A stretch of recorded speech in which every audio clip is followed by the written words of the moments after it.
27 now, but what happened to me when I was 11 is something I've never been able to forget. My parents had gone to a wedding out of town for the night, and my older sister, Emily, who was supposed to be watching me, decided she was old enough to step out for a few hours. She promised she'd be back before midnight. I trusted her, because I didn't really have a choice. At first, being alone felt exciting. I ordered pizza, sprawled out on the couch, and flipped through TV channels way past my bedtime. The house felt massive without anyone else in it. Every sound echoed more than usual, but I brushed it off as nerves. Around 10:30 p.m., I started noticing things. The heating system kicked on, but it sounded louder than normal. The wooden stairs upstairs creaked, even though no one was walking on them. I remember pausing the TV just to listen, holding my breath, waiting for the noise to stop. That's when I heard what sounded like a drawer closing somewhere upstairs. I froze. I told myself it was just the house settling. Old homes make noises, right? Still, I grabbed my phone and texted my sister, asking when she'd be home. No response. Trying to calm myself down, I went to my room and turned on my game console, keeping the volume low so I could hear anything unusual. After about an hour, I felt confident enough to lie down.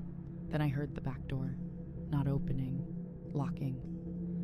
That was the moment my stomach dropped.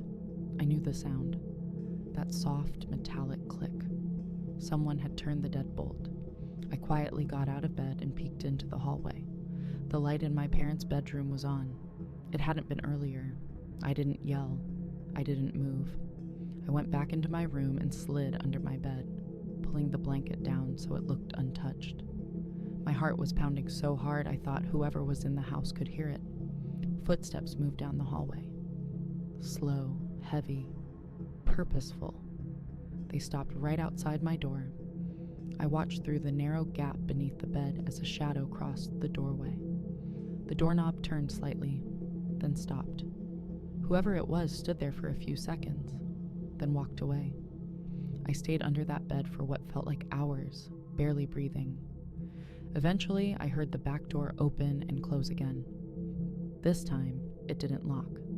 I didn't move until I heard my sister's car pull into the driveway nearly 40 minutes later. When she came inside, laughing and talking on her phone, I crawled out from under the bed and started crying so hard I couldn't speak.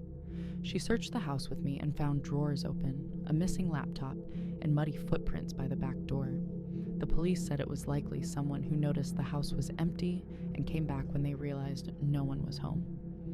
What still haunts me isn't that someone broke in. It's the fact that they locked the door behind them, like they planned to stay. To this day, I still sleep with my door locked, and I never ignore strange sounds in the house anymore.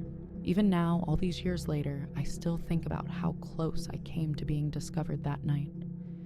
If my sister had come home just a few minutes later, or if I had made even the smallest sound under that bed, I don't know how differently things could have ended.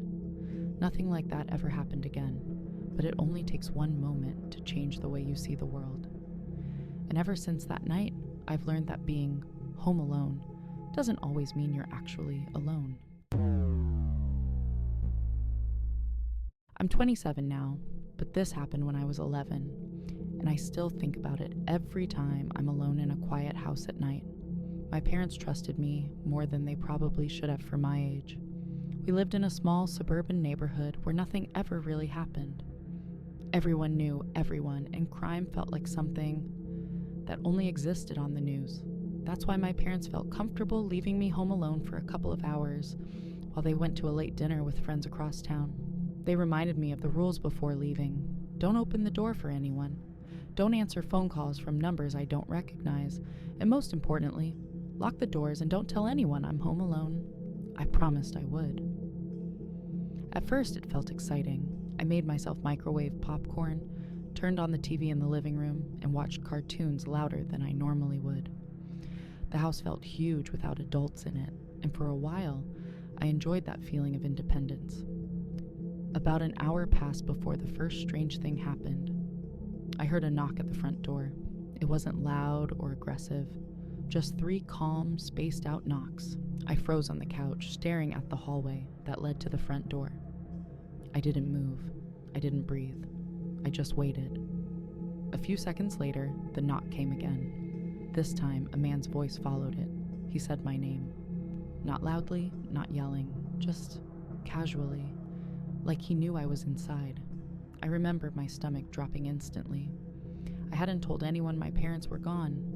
I hadn't posted anything online, and yet this stranger knew my name.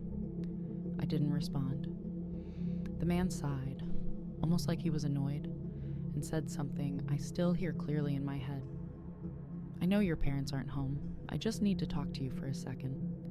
I slowly backed away from the couch and crept down the hallway toward my bedroom. As quietly as I could, I locked the door and climbed into my closet, pulling the door shut behind me. That's when I heard him try the doorknob. It rattled once, then again, then stopped. I expected him to leave. Instead, I heard footsteps moving around the house. Slow, unhurried, like he had all the time in the world. I could hear drawers opening, cabinets being checked, the sound of shoes on hardwood floors growing closer to my bedroom. At one point, the footsteps stopped right outside my door. The handle turned. When it didn't open, he leaned close enough that I could hear his breathing through the door. He whispered my name again. I stayed completely still in the closet, pressing my hand over my mouth so I wouldn't make a sound. I don't know how long he stood there, but eventually the footsteps moved away. A few minutes later, I heard the front door open and close. I stayed hidden until my parents came home. When they did, I ran out crying and told them everything. My dad checked the house and found muddy footprints near the back door, which had been unlocked. The police came, took a report, but nothing ever came of it. No suspect, no explanation. Years later, I asked my mom if she remembered that night. She went quiet and told me something she never mentioned before. A man had been arrested 2 streets over a few weeks later for breaking into houses when he knew kids were home alone. He had been watching families for weeks before acting.